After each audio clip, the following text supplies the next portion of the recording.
Assalamualaikum warahmatullahi wabarakatuh. Alhamdulillahirabbil alamin. Wassalatu wassalamu ala asrafil anbiya'i wal mursalin wa ala alihi wa ashabihi wattabi'in at-tabi'in wa man tabi'ahum bi ihsan ila yaumiddin. Amma ba'd. Qala Allah ta'ala bi kitabil karim, ya ayyuhalladzina amanu taqullaha haqqa tuqatih wa la tamutunna illa wa antum muslimun. Ma'asyiral muslimin rahimani wa rahimakumullah. Para pemirsa yang insyaallah semuanya dirahmati oleh Allah Subhanahu wa taala.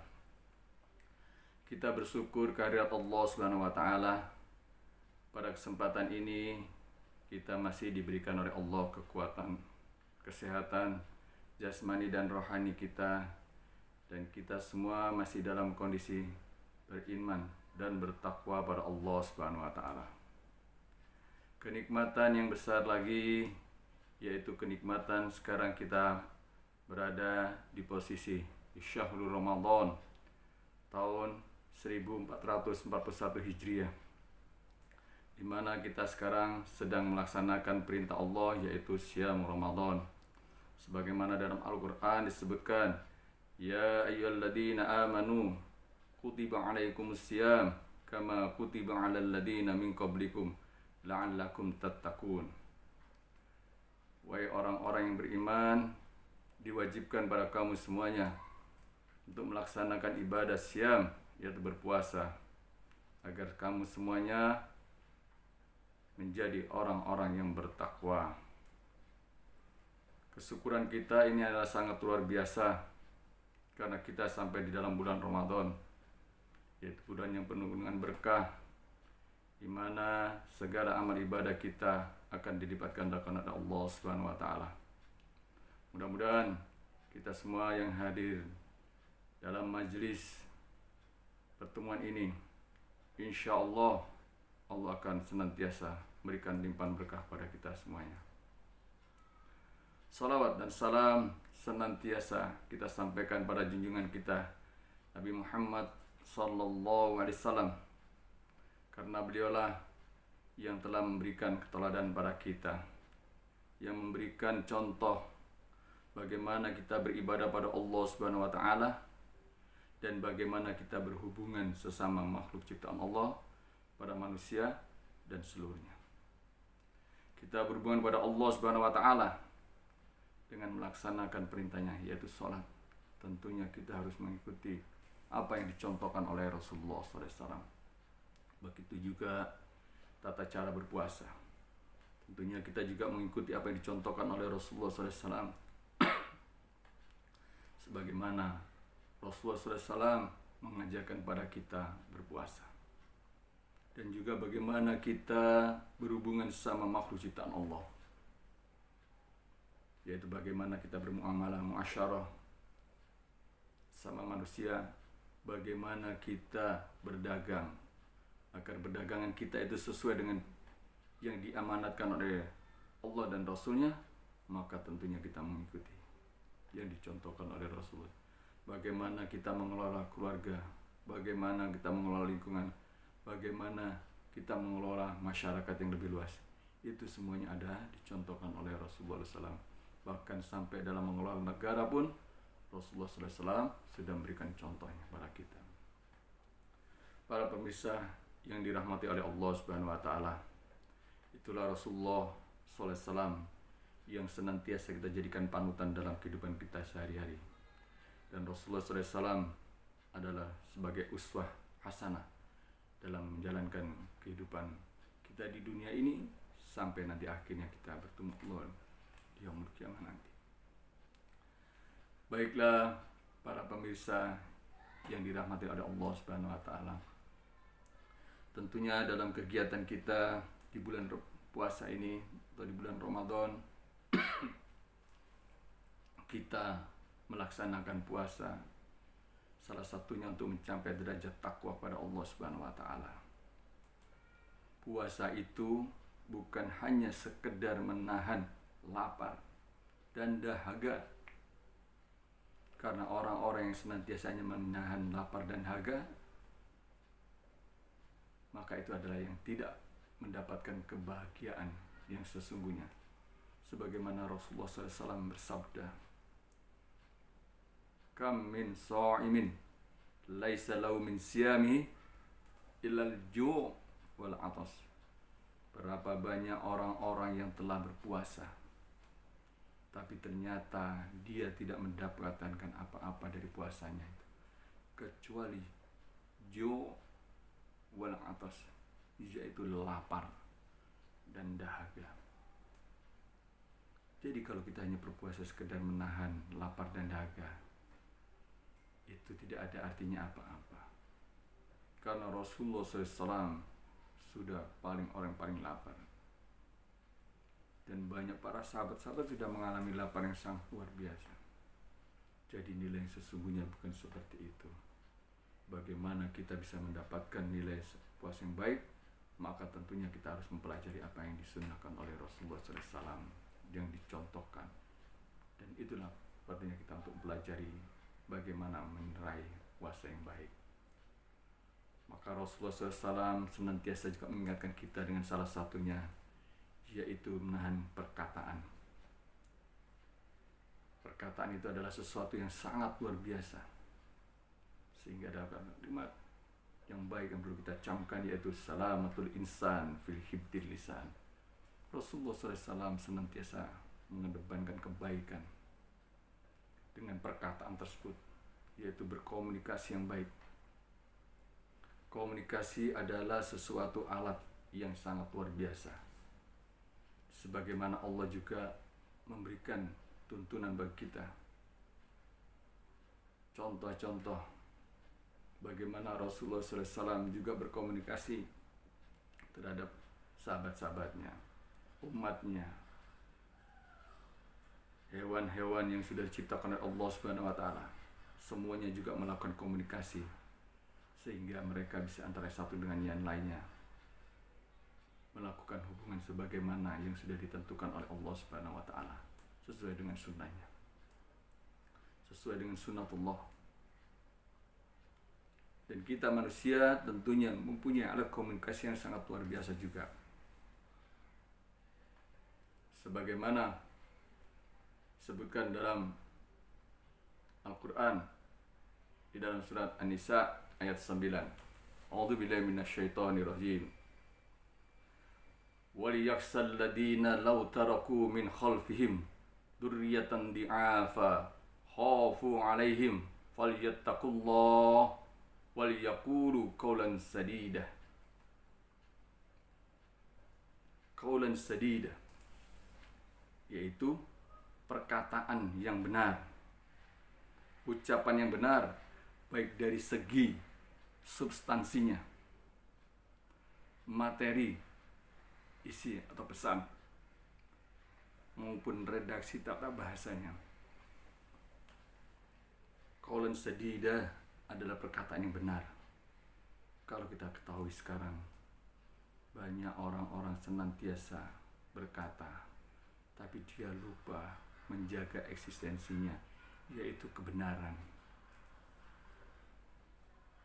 Oleh karena itu, hati-hatilah kita dalam menjaga lisan kita. Sebagaimana sahabat Rasulullah SAW, Abu Bakar, dia mempunyai gelar As-Siddiq karena senantiasa membenarkan apa yang dilakukan oleh Rasulullah SAW. Benar. Maka kalau kita itu juga mempunyai sifat siddiq, itu jauh lebih baik. Wazdanibul qaulal zur, di dalam surat Al-Hajj 30 disebutkan, maka jauhilah akan kamu, yaitu perkataan dusta. Perkataan dusta ini hendaknya kita jauhi. Orang kalau sudah senantiasa berbuat dusta, berkata dusta, lidahnya senantiasa mengucapkan perkataan-perkataan dusta, dan juga senang berdusta agar disenangi oleh orang lain, agar ditertawakan oleh orang lain, maka ini adalah suatu kecelakaan yang besar. Karena dalam hadis Rasulullah SAW pernah berkata, hendaklah kamu berpegang pada kebenaran, as-sidq, karena sesungguhnya kebenaran itu memimpin kepada kebaikan. Albir walbir yahdi ilal jannah, dan kebaikan itu membimbing kita kepada surga Allah. Surga Allah. Oleh karena itu, senantiasa kita berkata yang benar. Lisan kita, lidah kita ini memang tidak betul, senantiasa bisa berbolak-balik. Pagi berkata A, agak siang lagi berkata A1, siang lagi A2, siang lagi B, dan lain sebagainya seterusnya. Dan orang kalau sudah demikian, maka dia senantiasa berbuat dusta, padahal ini tidak diinginkan. Maka hendaknya kita senantiasa berbuat kejujuran. Ini adalah komunikasi yang sangat luar biasa dalam Islam. Jadi janganlah kita mengikuti komunikasi yang senantiasa membalikkan fakta. Kita katakan apa adanya, dengan kita memohon pada Allah Subhanahu wa Ta'ala, karena sesungguhnya Allah juga menginginkan kebenaran itu. Ini dalam ajaran Islam. Bagaimana juga kita dalam suatu perusahaan, instansi, ketika kita menjual suatu produk yang itu sangat luar biasa, produk tersebut, maka perlulah ada kebenaran, kejujuran dalam menyampaikan informasi tersebut. Jangan hanya untuk mendapatkan keuntungan, meraih nikmat dunia, tapi ternyata di situ ada unsur kebohongan. Dan ini terjadi di dalam dunia bisnis sekarang. Dan ini harus hati-hati. Bagi kita umat Islam, hendaknya senantiasa menjaga itu tersebut. Kalau kita tidak menjaga, maka ini adalah suatu kecelakaan besar bagi kita. Buat apa kita mendapatkan keuntungan yang besar, tapi ternyata kita mendapatkan mudarat yang sangat luar biasa yang tidak akan pernah kembali, yaitu di akhirat. Oleh karena itu, maka sebaiknya kita jauhi hal-hal yang bersifat dusta, apalagi hari ini berkaitan juga baik dalam agama ataupun juga hubungan kita sama manusia untuk meraih keuntungan dunia atau mendapatkan kebaikan-kebaikan dunia. Tidak perlulah kita melakukan perbuatan dusta. Ma'asyiral muslimin wal muslimat, para pemirsa yang dirahmati oleh Allah. Yang kedua adalah qaulan balighah, yaitu perkataan adalah orang yang senantiasa mengetahui dan dalam perkataan ini menyampaikan yang mendalam, balik, tepat, lugas, fasih dan jelas. Itu Rasulullah SAW senantiasa kalau berkata tidak banyak, tidak panjang, tapi Rasulullah SAW senantiasa menyampaikannya dengan tepat, sedikit, padat, dan jelas. Dan itu menyentuh hati setiap umatnya. Itu juga kita hendaknya senantiasa berkata kepada orang-orang, kaum muslimin yang lainnya, dengan perkataan-perkataan yang jelas, tepat. Jangan kesana kemari yang tujuannya hanya sekedar ingin mendapatkan kebaikan, untuk meraih keuntungan untuk dirinya sendiri ataupun kelompok, dengan cara berputar-putar dan lain sebagainya, mencari argumentasi ya. Tapi sampaikanlah itu yang benar, tegas. Karena dalam penyampaian tersebut perlu juga kita ketahui bahwasanya ketika kita menyampaikan hal tersebut, kita sesuaikan dengan kadar intelektual yang kita hadapi. Karena dalam Islam juga diajarkan bagaimana kita berkomunikasi terhadap orang-orang yang sederajat, bagaimana juga berkomunikasi pada orang-orang yang mungkin pengetahuannya masih berada di bawah level kebaikan. Maka kita itu sesuaikan juga, sehingga komunikasi kita menjadi komunikasi yang bicara, yang tersampaikan pada orang-orang tersebut. Kemudian bawah maka sampaikan dengan sesuai dengan pengetahuan mereka. Ibarat kalau kita mendidik anak, sesuaikan dengan usianya. Usianya masih 0 sampai sekian tahun, 5 tahun, 4 tahun, maka pendidikannya kita sesuaikan. Pemberian asum juga kita sesuaikan. Begitu juga ketika berkata pada orang-orang tertentu, ya kita sesuaikan dengan kondisinya. Seorang pendakwah, dai, ustadz dan lain sebagainya gitu. Jadi harus kita bedakan sehingga kita dalam menyampaikan nilai-nilai Islam kepada orang tersebut agar segera mengenal. Kalau pada orang-orang yang masih belum mempunyai pengetahuan yang cukup, maka kita tidak perlu memakai bahasa-bahasa yang asing. Tapi kalau Al-Quran dan Sunnah tidak, hendaknya kita sampaikan sesuai. Ma'asyiral muslimin, para pemirsa yang dirahmati oleh Allah Subhanahu wa taala. Itu adalah qaulan baligah, dan selanjutnya adalah qaulan ma'rufah. Ini juga tercatat dalam surat An-Nisa 5, Al-Baqarah 235 juga ada, 236, 263 serta Al-Ahzab ayat 32. Qaulan ma'rufah artinya perkataan yang baik, ungkapan yang pantas sampaikan. Ungkapan yang pantas disampaikan, santun dengan bahasa sindiran atau majas. Ketika seseorang tidak bisa menyampaikan atau menegur atau memberikan peringatan kepada seseorang, maka dia bisa sampaikan melalui orang lain. Maka ketika dia tidak bisa menyampaikan dengan dirinya sendiri, melalui orang lain ataupun dengan sindiran. Bahasa-bahasa yang demikian ini adalah bahasa-bahasa yang baik yang bisa kita sampaikan. Termasuk juga ketika kita dalam institusi,